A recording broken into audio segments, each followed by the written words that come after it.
first is just to say thank you so much that you honored the invitation. We are so excited to have you. And for us, this is a very important activity because it's responding to two important national documents. The project duration, this is going to run for 24 months. We are running it as a pilot. It started on the 1st July 2023 and it will go up to the 30th of June 2025. This is being implemented in 5 districts: Luangwa, Rufunsa, Chongwe, Lusaka, and Chirundu. So we picked 5 districts where it will be implemented.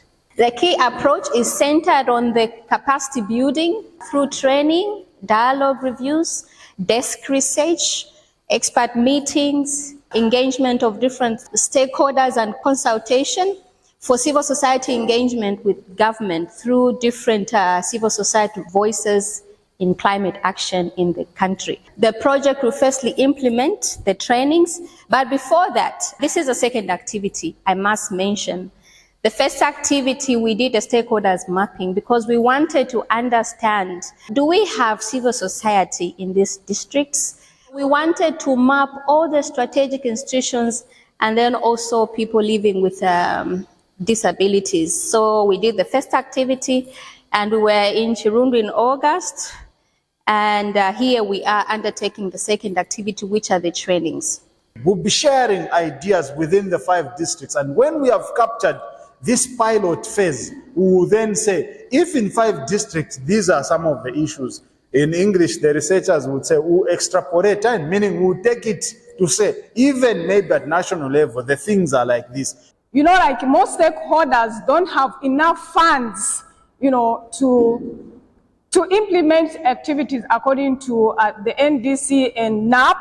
And in most cases, you'd find that when stakeholders are given the funds, they are given specifically for specific activities such that it's not possible for stakeholders to divert because we are given specific activities to do and resources. We have to act now. This is the time, this is the right time.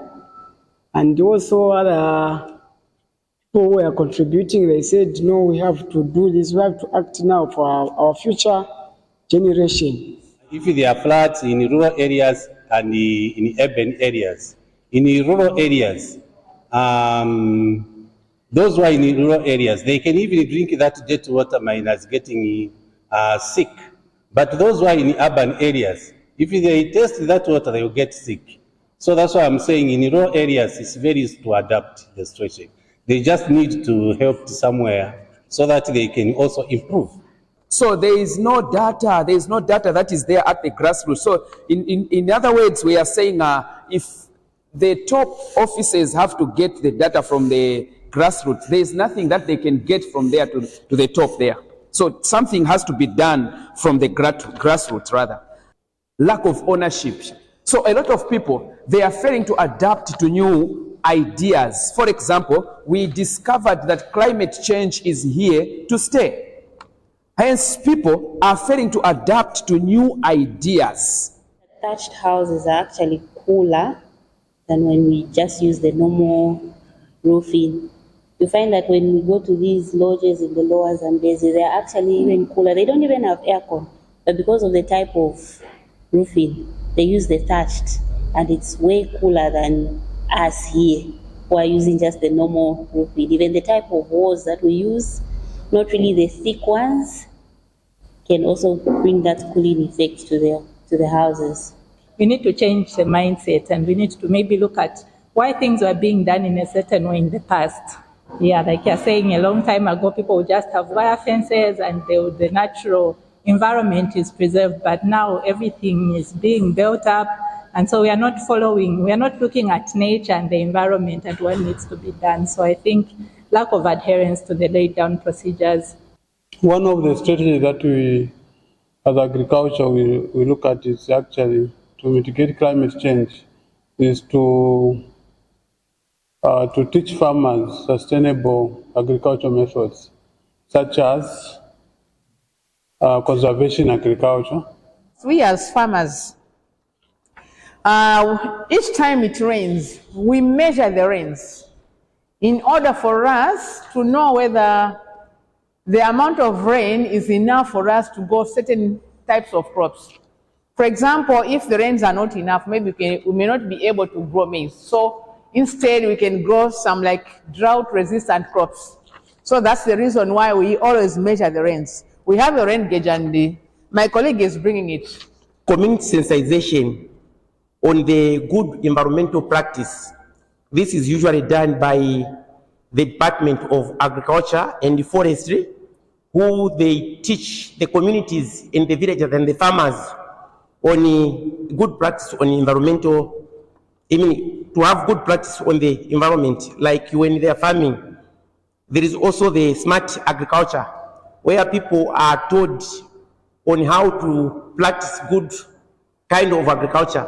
Instead of relying too much on a chemical fertilizer, they even teach them how to use organic fertilizer so that they should maintain the soil as natural as possible so that it should keep containing. ADRA Zambia simply stands for Adventist Development Relief Agency.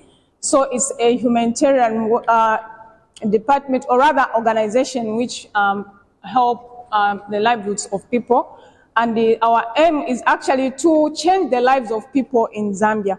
So at the moment, we are implementing a project, which is a psycho project. It's a pilot project. It is called a Community Youth-Led Climate and Livelihood Enhancement Project. And the area of implementation is in Chirundu and Lusaka. So actually, our main goal is to contribute to global environmental protection. So we have different kinds of activities that we are doing. In fact, we have trained our beneficiaries in smart farming techniques and value addition. We have also trained some youths in basic financial management and welding. So, of course, we are working with two CBOs. We are working with Wacha Cooperative and Namyonje Cooperative. Wacha Cooperative actually is from Chirundu, and Namyonje is from Lusaka. So these two groups of cooperatives, we have actually trained 30 women in seedling production.